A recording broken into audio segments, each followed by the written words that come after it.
오늘은 민수기 13장과 14장에 나오는 말씀을 드리도록 하겠습니다.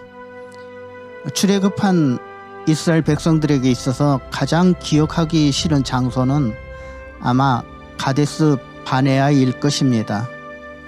이곳에서 있었던 한 사건 때문에 이스라엘 백성들은 약속의 땅 가나안을 바로 목전에 두고 들어가지 못하고 38년을 더 광야에서 보내야만 했기 때문입니다. 시내산에서 출발한 이스라엘 백성들은 광야 생활을 거쳐서 거의 1년 만에 바란 광야 북쪽 가데스 바네아라는 곳에 이르게 됩니다.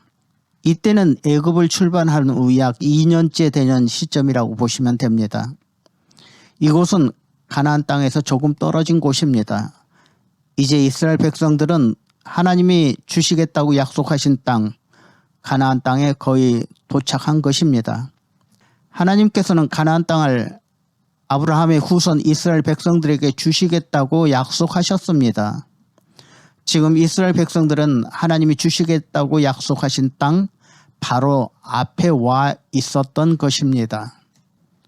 민수기 13장 1절에서 16절까지는 여호와께서 모세에게 말씀하여 이르시되 사람을 보내어 내가 이스라엘 자손에게 주는 가나안 땅을 정탐하게 하되 그들의 조상의 가문 각 지파 중에서 지휘관된 자 한 사람씩 보내라. 그래서 이때 보낸 사람들의 이름이 16절까지 기록이 되어 있습니다. 그러나 신명기 1장에는 이때 정탐꾼들을 보내게 된 이유가 좀 더 정확하게 기록되어 있는데 모세가 말합니다. 너희가 다 내 앞으로 나와 말하기를 우리가 사람을 우리보다 먼저 보내어 우리를 위하여 그 땅을 정탐하고 어느 길로 올라가야 할 것과 어느 성읍으로 들어가야 할 것을 우리에게 알리게 하자 하기에 이렇게 나옵니다. 그래서 모세는 12명의 정탐꾼을 파견하게 되었다는 것입니다. 그러면서 신명기 9장 23절에서는 여호와께서 너희를 가데스 바네아에서 떠나게 하실 때에 이르시기를 너희는 올라가서 내가 너희에게 준 땅을 차지하라 하시되 너희가 너희의 하나님 여호와의 명령을 거역하여 믿지 아니하고 그 말씀을 듣지 아니하였나니라고 나옵니다. 그래서 당시의 상황은 이스라엘 백성들 앞에는 하나님이 주시겠다고 하신 약속의 땅이 있고 또 이스라엘 백성들은 이제 가나안 땅으로 들어가기 바로 직전에 있습니다. 그런데 여러분 생각해 보시기 바랍니다. 지금까지 하나님께서 모든 것 다 해주셨습니다. 이제 가나안 땅도 하나님께서 주시겠다고 약속하셨으니 그냥 들어가서 집 짓고 살면 될 것이었습니다. 그런데 사람들이 그렇게 하지 못했습니다. 저 땅이 어떤 땅인지 젖과 꿀이 흐르는 땅이라고 했는데 진짜 좋은 땅인지 가나안 땅을 자세히 알아보고 들어가자는 것입니다. 저쪽에는 농사가 잘 되고 있는지 또 저쪽에는 어떤 사람들이 살고 있는지 가서 알아보자 하는 것입니다. 사실 이스라엘 백성들 앞에는 가나안 사람 중에서도 가장 강한 민족인 아모리 족속들이 길을 가로막고 있었습니다. 그래서 가나안을 먼저 정탐해 볼 필요가 있었을 것입니다. 인간적으로 보면 당연하지만 하나님이 보실 때에는 이스라엘 백성들이 하나님을 믿지 못하는 그런 결과라고도 볼 수 있습니다. 이들은 하나님 말씀만 믿고 들어가면 모든 것이 다 해결될 텐데 하나님을 믿지 못했습니다. 하나님을 의지하지 못하고 불신앙의 모습을 보였던 것입니다. 그래서 스파이를 보내서 염탐해 보는 것입니다. 저쪽 가나안 땅에 대해서 신중하게 알아보고 그 다음에 어떻게 할 것인지를 결정하자는 것이 백성들의 생각이었습니다. 그래서 백성들은 정탐꾼을 먼저 보내자고 모세에게 요청을 했고 하나님께서도 승낙해 주셨습니다. 사람들은 무슨 큰일을 앞두고 대체로 4가지의 형태가 나온다고 합니다. 하나는 부정적인 반응입니다. 무슨 일이든지 안 된다 하는 생각을 먼저 하는 사람들입니다. 안 되면 어떡하지? 만약에 안 될 수도 있어.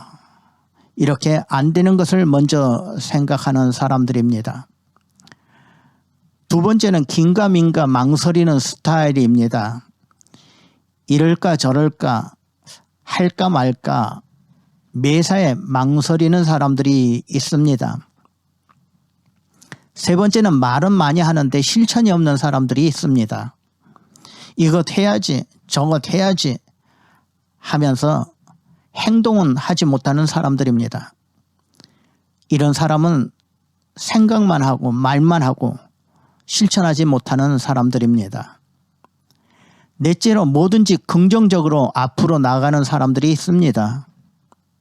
믿는 마음으로 뭐든지 가능하다, 뭐든지 된다, 더 나아가서 내게 능력 주시는 자 안에서 나는 할 수 있다. 이렇게 매사에 긍정적으로 생각하면서 앞으로 나가는 사람들이 있습니다. 지금 이스라엘 백성들은 바로 눈앞에 가나안 땅을 바라보면서 주저하고 있었다는 것입니다. 저쪽에 뭐가 있을까? 만약 싸움을 한다면 어디에서 싸워야 우리가 이길 것인가? 순전히 인간적인 계획을 세우는 것입니다.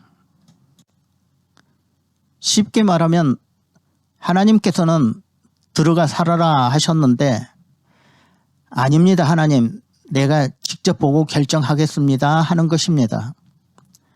지금까지 하나님이 다 도와주셨는데 이제 하나님 좀 쉬십시오. 이제 내가 확인하고 결정하겠습니다 하는 그런 의미가 있습니다.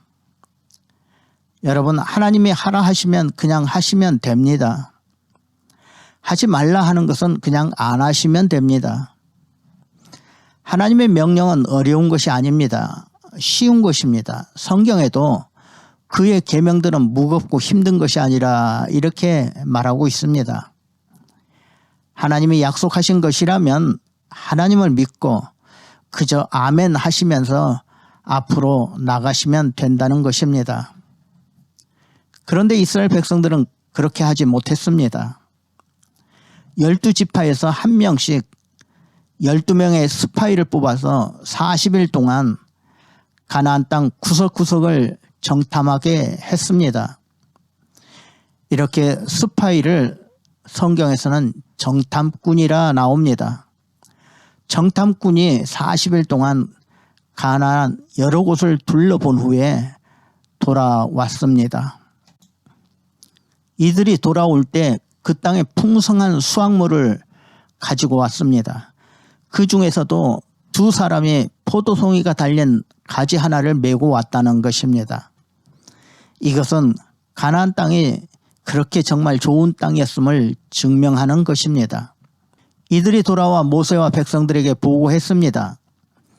이런 내용이 민수기 13장 25절에서 33절까지 자세히 나오고 있습니다. 그들의 공통된 보고는 그 땅 이스라엘 백성들이 가려고 하는 가나안 땅은 정말 좋은 땅입니다 하는 것입니다. 그것은 정말 기가 막히게 좋습니다 하는 것입니다. 그 증거로 거기서 따온 포도송이를 보여줬던 것입니다. 그러나 결과는 서로 상반된 그런 결과를 내놓습니다. 12명 중에서 10명이 부정적인 보고를 합니다. 가나안 땅에 가봤더니 그곳에 사는 사람들은 우리보다 훨씬 강합니다. 그들은 키가 크고 전부 대장부들입니다. 그 사람들에 비하면 우리는 메뚜기 같습니다. 그 사람들과 싸우면 우리가 집니다. 우리는 약합니다. 저 땅에 우리는 들어갈 수가 없습니다. 그렇게 보고합니다. 그러나 여호수아와 갈렙 두 사람은 말합니다. 성경 14장 8절에서 9절에 나오는데요. 여러분, 여호와께서 우리를 기뻐하시면 우리를 그 땅으로 인도하여 들이시고 그 땅을 우리에게 주실 것입니다. 오직 여호와의 명령을 거역하지 마십시오. 또 그 땅 백성을 두려워하지 마십시오. 그들은 우리 밥입니다. 그들의 보호자는 그들에서 떠났고 여호와 하나님은 우리와 함께 하십니다. 이 두 사람은 하나님만 믿고 가나안으로 들어가자는 것입니다. 12사람이 똑같은 곳을 보고 그렇게 돌아왔지만 10사람은 안 됩니다. 할 수 없습니다. 우리는 못합니다. 그렇게 얘기합니다. 그러나 여호수아와 갈렙 두 사람은 할 수 있습니다. 두려워하지 맙시다. 우리는 이길 수 있습니다. 이렇게 말하고 있습니다. 여러분, 왜 이런 차이가 나는지 아십니까? 여호수아와 갈렙 두 사람은 믿음의 눈이 있었다는 것입니다. 이 두 사람은 10사람이 보지 못했던 믿음의 눈으로 하나님을 바라봤던 것입니다. 10사람은 비 오는 날 구름 아래를 보았지만 두 사람은 구름 위에 태양을 봤던 것입니다. 저도 여러분도 이런 믿음의 눈으로 세상을 바라보셨으면 좋겠습니다. 10사람은 하나님이 함께 하신다는 사실을 몰랐습니다. 믿음의 눈이 없으니 하나님을 볼 수가 없었습니다. 그러나 여호수아와 갈렙은 믿음의 눈으로 하나님을 봤습니다. 믿음의 눈으로 보니까 아무리 키가 크고 장대한 민족이라 하더라도 그들은 우리 밥이라, 그들의 보호자는 그들에서 떠났고 여호와 하나님은 우리와 함께 하시느니라, 이렇게 말하는 것입니다. 여러분, 얼마나 좋은 믿음의 말씀입니까? 민수기 14장 9절에는 그들은 우리 밥이라, 그들의 보호자는 그들에게서 떠났고 여호와는 우리와 함께 하시느니라 하는 말씀이 나오고, 빌립보 4장 13절에는 내게 능력 주시는 자 안에서 내가 모든 것을 할 수 있느니라, 이렇게 말합니다. 또 마가복음 9장 23절에는 할 수 있거든이 무슨 말이냐, 믿는 자에게는 능치 못한 일이 없느니라, 이렇게 말합니다. 또 로마서 8장 31절 보면은요, 만일 하나님이 우리를 위하시면 누가 우리를 대적하리요, 아주 당당하고 그리고 아주 귀한 말씀들입니다. 이런 구절들은 정말 우리에게 힘이 되는 그런 말씀들입니다. 여러분, 믿음을 가지고 있다는 것은 하나님이 우리와 함께 하신다는 것을 아는 것입니다. 믿음이라는 하나님이 함께 하시면 능치 못할 일이 없다는 것을 우리가 느끼는 것입니다. 하나님이 우리와 함께 하시는 것을 아는 것이 믿음이고, 하나님이 함께 하시는 것을 보는 것이 바로 믿음의 눈이 되는 것입니다. 12명의 정탐꾼들이 돌아와서 10명이 부정적인 보고를 할 때 백성들이 이 10명의 부정적인 보고를 듣고 모세와 아론을 원망하고 울고 불고 난리가 났습니다. 민수기 14장 2절에서 4절 말씀을 보시면 우리가 애굽 땅에서 죽었거나 이 광야에서 죽었으면 좋았을 것을 어찌하여 여호와가 우리를 그 땅으로 인도하여 칼에 쓰러지게 하려 하는가. 우리 처자가 사로잡히리니 애굽으로 돌아가는 것이 낫지 아니하랴. 이에 서로 말하되 우리가 한 지휘관을 세우고 애굽으로 돌아가자. 참 딱합니다. 이렇게 애굽으로 돌아가자라고 말하고 또 하나님을 원망합니다. 마치 하나님께서 자기들을 죽이려고 작정하신 것처럼 이렇게 하나님을 원망합니다. 여러분, 이스라엘 백성들이 애굽에서 광야로 나온 목적은 오직 하나, 약속의 땅 가나안으로 들어가기 위해서였습니다. 가나안 땅으로 들어가려고 애굽에서 나왔던 사람들입니다. 그런데 갑자기 목표를 상실했습니다. 그리고 애굽으로 다시 돌아가자 하는 이들의 모습, 하나님이 보시고 얼마나 마음이 안타까우셨을까 하는 것입니다. 민수기 14장 27절과 28절 말씀을 보시면 이스라엘 자손이 나를 향하여 원망하는 바 그 원망하는 말을 내가 들었노라. 너희 말이 내 귀에 들린 대로 내가 너희에게 행하리니, 이렇게 말씀하십니다. 이 얼마나 무서운 말씀입니까? 결국 이렇게 불만했던 사람들은 광야에서 다 죽게 됩니다. 하나님께서는 이들이 광야에서 죽을 때까지 38년 동안 더 광야에서 방황하게 하시고 광야 생활을 하도록 그렇게 만드셨던 것입니다. 그럼에도 불구하고 하나님께서는 여전히 광야 생활하는 기간 동안 만나를 내려주시고 또 구름기둥 불기둥으로 이 백성들을 돌봐주셨던 것입니다. 그리고 긍정적인 믿음을 가졌던 여호수아 갈렙 두 사람은 가나안 땅으로 들어가게 되었던 것입니다. 다음 민수기 15장에는 레위기 1장부터 7장까지 제사 규정을 다시 한번 반복하고 있습니다.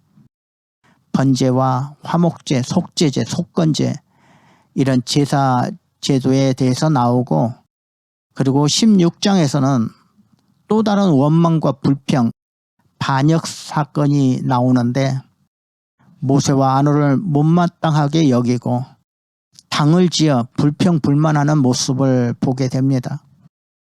이 불평불만의 앞잡이가 고라라는 사람인데 고라 사건 또는 고라 반역이라고 합니다. 다음 수요일에는 고라라는 이름이 이상합니다만 고라 사건에 대해서 자세히 말씀드리겠습니다. 그동안 모두 건강하시기를 바랍니다.